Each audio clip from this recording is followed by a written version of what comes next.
ಶಕ್ತಿ ಅಸ್ತ್ರ ನ್ಯೂಸ್ಗೆ ಸ್ವಾಗತ. ನಾನು ಕೀರ್ತಿ. ಅರಮನೆ ಮೈದಾನದಲ್ಲಿ ಅಖಿಲ ಭಾರತ ವೀರಶೈವ ಲಿಂಗಾಯತ ಮಹಾಸಭಾ ಮತ್ತು ಶಾಂತಿವರ್ತಕ ಶಿಕ್ಷಣ ಸಂಸ್ಥೆ ಬಾಲ್ಕಿ ವತಿಯಿಂದ ಮಾಜಿ ಸಚಿವರು ಲೋಕನಾಯಕ ಡಾಕ್ಟರ್ ಭೀಮಣ್ಣ ಖಂಡ್ರೆರವರ ನುಡಿನಮನ ಕಾರ್ಯಕ್ರಮ ಸಾವಿರಾರು ಅಭಿಮಾನಿಗಳ ಸಮ್ಮುಖದಲ್ಲಿ ಮತ್ತು ನಾಡಿನ ಹಾಲಿ ಹಾಗೂ ಮಾಜಿ ಮುಖ್ಯಮಂತ್ರಿಗಳು ಸಚಿವರ ಸಮ್ಮುಖದಲ್ಲಿ ಅದ್ದೂರಿಯಾಗಿ ಜರುಗಿತು. ದಸರಳ್ಳಿ ಕ್ಷೇತ್ರದ ಸಮಾಜ ಸೇವಕರು ರಾಷ್ಟ್ರೀಯ ಅಂತಾರಾಷ್ಟ್ರೀಯ ಪ್ರಶಸ್ತಿ ಪುರಸ್ಕೃತರಾದ ಶ್ರೀ ಸಂಗನ ಬಸಪ್ಪ ಬಿರಾದರ್ ಭಾಗಿ,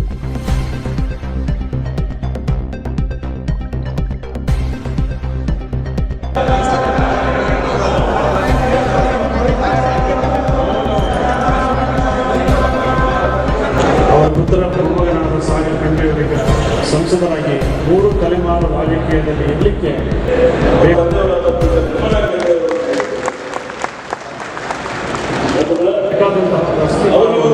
ಆ ಕ್ಷೇತ್ರದಲ್ಲಿ ಮಾಡಿದಂಥವರು ಭೀಮಣ್ಣ ಖಂಡ್ರೆಯವರು ಬಂದು ಇಲ್ಲಿ ಈಶ್ವರ ಖಂಡ್ರೆಯವರು ಪ್ರಸ್ತಾಪಿಸಿದಾಗೆ 1 ಕೋಟಿ ಸದಸ್ಯರನ್ನು ಮಾಡೋ ತನಕ ಒಂದು ವೇಳೆ ಊಟ ಮಾಡೋದಿಲ್ಲ ಅಂತ ಉಪವಾಸ ಮಾಡಿ ಮಹಾಸಭೆಗೆ 1 ಕೋಟಿ ಸದಸ್ಯರನ್ನು ಮಾಡಿದಂಥ ಹಿರಿಮೆ ಅವರಿಗೆ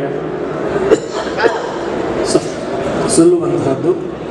ಹಾಗೆ ಮಹಾಸಭೆಯ ಕಟ್ಟಡದ ನಿರ್ಮಾಣದ ರೂವಾರಿಗಳು ಮತ್ತು ಶಿವಯೋಗ ಮಂದಿರದಲ್ಲಿ ಮಹಾಸಭೆಯ ಶತಮಾನೋತ್ಸವ ಕಾರ್ಯಕ್ರಮ ನಡೆದಾಗ ಅದರ ಮುಂಚೂಣಿಯಲ್ಲಿ ನಿಂತು ಅದ್ದೂರಿ. ಬೆಂಗಳೂರಿನ ಅರಮನೆ ಮೈದಾನದಲ್ಲಿ ಅಖಿಲ ಭಾರತ ವೀರಶೈವ ಲಿಂಗಾಯತ ಮಹಾಸಭಾ ಹಾಗೂ ಶಾಂತಿವರ್ತಕ ಶಿಕ್ಷಣ ಸಂಸ್ಥೆ ವತಿಯಿಂದ ಮಾಜಿ ಸಚಿವರು ನಾಡಿನ ಧೀಮಂತ ವ್ಯಕ್ತಿ ಶ್ರೀ ಭೀಮಣ್ಣ ಖಂಡ್ರೆರವರ ನುಡಿನಮನ ಕಾರ್ಯಕ್ರಮ ಸಾವಿರಾರು ಅಭಿಮಾನಿಗಳ ಸಮ್ಮುಖದಲ್ಲಿ ಮತ್ತು ನಾಡಿನ ಹಾಲಿ ಹಾಗೂ ಮಾಜಿ ಮುಖ್ಯಮಂತ್ರಿಗಳು ಸಚಿವರ ಸಮ್ಮುಖದಲ್ಲಿ ಅದ್ದೂರಿಯಾಗಿ ಜರುಗಿತು. ಡಾಕ್ಟರ್ ಸಂಗನ ಬಸಪ್ಪ ಬಿರಾದರ್ ಮಾಧ್ಯಮದೊಂದಿಗೆ ಮಾತನಾಡುತ್ತಾ ಡಾಕ್ಟರ್ ಭೀಮಣ್ಣ ಖಂಡ್ರೆ ಗಡಿನಾಡಿನ ಅಭಿವೃದ್ಧಿ ಹರಿಕಾರರು, ಪ್ರಬಲ ಸಮುದಾಯದ ಮುಖಂಡರಾಗಿದ್ದು ಶತಾಯುಷಿಗಳಾದ ಇವರ ನುಡಿನಮನ ಸಲ್ಲಿಸಲು ನಮಗೆ ಹೆಮ್ಮೆಯಾಗುತ್ತಿದೆ. ರಾಜ್ಯದ ಎಲ್ಲ ಜನತೆ, ಎಲ್ಲ ಗಣ್ಯಮಾನ್ಯರು ಭಾಗಿಯಾಗಿರುವುದಕ್ಕೆ ಅವರ ಆದರ್ಶ ಜೀವನವೇ ಕಾರಣ ಎಂದು ನುಡಿದರು. ಕಾರ್ಯಕ್ರಮದ ಘನ ಉಪಸ್ಥಿತಿಯಲ್ಲಿ ನಾಡಿನ ವಿವಿಧ ಮಠಗಳ ಪೂಜ್ಯ ಶ್ರೀ ಪೀಠಾಧ್ಯಕ್ಷರುಗಳು, ಎಐಸಿಸಿ ಅಧ್ಯಕ್ಷರಾದ ಶ್ರೀ ಮಲ್ಲಿಕಾರ್ಜುನ್ ಖರ್ಗೆ, ಮಾಜಿ ಮುಖ್ಯಮಂತ್ರಿ ಶ್ರೀ ಯಡಿಯೂರಪ್ಪ, ಶ್ರೀ ಬಸವರಾಜ ಬೊಮ್ಮಾಯಿ, ಉಪಮುಖ್ಯಮಂತ್ರಿಗಳಾದ ಶ್ರೀ ಡಿಕೆ ಶಿವಕುಮಾರ್, ಮಾನ್ಯ ಮುಖ್ಯಮಂತ್ರಿಗಳಾದ ಶ್ರೀ ಸಿದ್ದರಾಮಯ್ಯ ಸೇರಿದಂತೆ ಪಕ್ಷಾತೀತವಾಗಿ ನಾಡಿನ ಗಣ್ಯರು ಭಾಗಿಯಾಗಿ ಲೋಕನಾಯಕ ಶ್ರೀ ಭೀಮಣ್ಣ ಖಂಡ್ರೆರವರ ನುಡಿನಮನ ಕಾರ್ಯಕ್ರಮಕ್ಕೆ ಘನ ಉಪಸ್ಥಿತಿಯಲ್ಲಿದ್ದು ಕಾರ್ಯಕ್ರಮ ಯಶಸ್ವಿಗೆ ಕಾರಣೀಭೂತರಾದರು. ಹೆಸರುವಾಸಿಯಾಗಿದ್ದರು. ಅದೇ ರೀತಿಯಾಗಿ ಕರ್ನಾಟಕದಲ್ಲಿ ಕೂಡ ಅವರು ವೀರಶೈವ ಸಮಾಜದ ಅಧ್ಯಕ್ಷರಾಗಿ, ಮಂತ್ರಿಗಳಾಗಿ,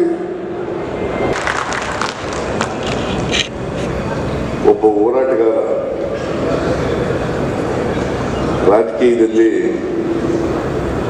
ಹೋರಾಟ ಮಾಡಲಿಕ್ಕೆ ಎಲ್ರಿಗೂ ಆಗಲ್ಲ. ಆದರೆ ಭೀಮಣ್ಣ ಖಂಡ್ರೆಯವರು ತಮ್ಮ ಹೋರಾಟದ ಮೂಲಕನೇ ಅವರ ವ್ಯಕ್ತಿತ್ವವನ್ನು ರೂಪಿಸ್ತಿದ್ದಾರೆ. ಶತಾಯುಷಿಗಳಾದ ನಮ್ಮ ತಂದೆಯವರಾದ ಪೂಜ್ಯ ಭೀಮಣ್ಣ ಖಂಡ್ರೆಯವರ ನುಡಿನಮನ ಕಾರ್ಯಕ್ರಮದಲ್ಲಿ ಎಲ್ಲ ಪರಮ ಪೂಜ್ಯ ಮಠಾಧೀಶರು, ಎಲ್ಲ ರಾಜಕೀಯ ನಾಯಕರುಗಳು, ಮಾನ್ಯ ಖರ್ಗೆಜಿಯವರು, ಮಾನ್ಯ ಮುಖ್ಯಮಂತ್ರಿಯವರು, ಮಾನ್ಯ ಉಪಮುಖ್ಯಮಂತ್ರಿಯವರು, ಮಾನ್ಯ ಮಾಜಿ ಮುಖ್ಯಮಂತ್ರಿಗಳು, ಸಚಿವ ಸಂಪುಟದ ಎಲ್ಲ ಸದಸ್ಯರು, ಎಲ್ಲ ಹಿರಿಯ ಮುಖಂಡಗಳು, ಸಾಹಿತಿಗಳು, ಅನೇಕ ಜನ ಗಣ್ಯಮಾನ್ಯ ವ್ಯಕ್ತಿಗಳೆಲ್ಲ ಅದರಲ್ಲಿ ಭಾಗವಹಿಸಿ ಇವತ್ತು ಅವರಿಗೆ ನುಡಿನಮನವನ್ನು ಸಲ್ಲಿಸಿದ್ದಾರೆ. ಹಾಗೆ ಅವರ ಅಭಿಮಾನಿಗಳು ಬೀದರಿಂದ ಚಾಮರಾಜನಗರವರೆಗೆ ಅಖಿಲ ಭಾರತ ವೀರಶೈವ ಲಿಂಗಾಯತ ಮಹಾಸಭಾ ಪದಾಧಿಕಾರಿಗಳು ಮತ್ತು ನಮ್ಮ ತಂದೆಯವರ ವೈಯಕ್ತಿಕ ಅಭಿಮಾನಿಗಳು ಜಾತ್ಯತೀತವಾಗಿ, ಪಕ್ಷಾತೀತವಾಗಿ ಈ ಒಂದು ಕಾರ್ಯಕ್ರಮದಲ್ಲಿ ಭಾಗವಹಿಸಿ ಅವರಿಗೆ ನುಡಿನಮನ ಸಲ್ಲಿಸಿದ್ದಾರೆ. ಮತ್ತು ನಾಳೆ ಶಿವರಾತ್ರಿ ಹಬ್ಬ ಇದೆ. ಶಿವರಾತ್ರಿ ಹಬ್ಬ ಇದ್ದರೂ ಸಹಿತ ಇವತ್ತು ಅವರೆಲ್ಲ ಸಾವಿರಾರು ಸಂಖ್ಯೆಯಲ್ಲಿ ಇಲ್ಲಿ ಬಂದು ಅವರ ಒಂದು ಗೌರವ ಸಲ್ಲಿಸಿದಂಥದ್ದು, ನುಡಿನಮನ ಸಲ್ಲಿಸಿದಂಥದ್ದು ನಾನು ಯಾವತ್ತೂ ಮರಿಲಿಕ್ಕೆ ಆಗೋದಿಲ್ಲ. ಅವರೆಲ್ಲರಿಗೆ ನನ್ನ ಪರವಾಗಿ, ನನ್ನ ಪರಿವಾರದ ಪರವಾಗಿ, ಅಖಿಲ ಭಾರತ ವೀರಶೈವ ಲಿಂಗಾಯತ ಮಹಾಸಭೆಯ ಪರವಾಗಿ, ಶಾಂತಿವರ್ತಕ ಶಿಕ್ಷಣ ಸಂಸ್ಥೆಯ ಪರವಾಗಿ ಅವರೆಲ್ಲರಿಗೆ ನನ್ನ ಅನಂತ ಕೃತಜ್ಞತೆಗಳನ್ನು ಸಲ್ಲಿಸಿದೆ. Thank you sir. Thank you sir. ಬರ್ರಿ, ನೀವು ಬರ್ರಿ.